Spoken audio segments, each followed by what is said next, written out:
Cicilline. Madam Speaker, discrimination is wrong. We all know that. As children, we learn the golden rule: treat others the way you yourself want to be treated. But right now, discrimination is a fact of life for millions of LGBTQ Americans. The fact is that in most states, an LGBTQ person is at risk of being denied housing, education, or the right to serve on a jury just because of who they are. That's why we're here today to consider H.R. 5, the Equality Act.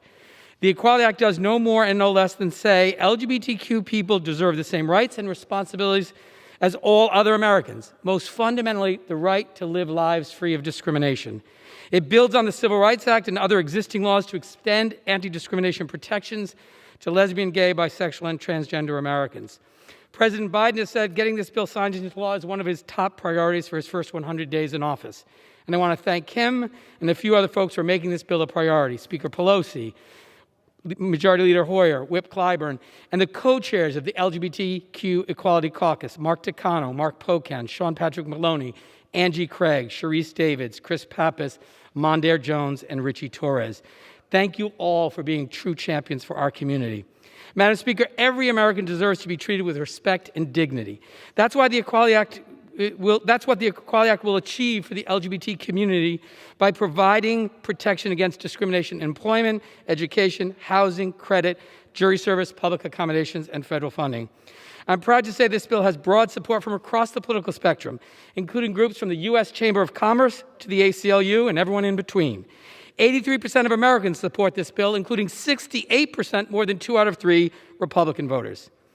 To my friends on the other side of the aisle, as you consider this bill, I hope you will bear in mind how your vote will be remembered years from now. Will you be remembered in the same breath as all those who fought for equal rights in the past, the Freedom Riders, the suffragettes, the anti-apartheid activists? Or will you be remembered along with those who stood in the way of progress? This vote is personal for me and personal for millions of LGBTQ people and our loved ones. You all have family members, friends, and co-workers who identify as LGBTQ. I want to ask you to ask yourself what this vote means for them and how you will look them in the eye if you vote to uphold the current system that allows them to be discriminated against. The LGBT community has waited long enough. The time has come to extend the blessings of liberty and equality to all Americans, regardless of who they are and who they love. Vote yes, pass the Equality Act today. And with that, Madam Speaker, I yield back.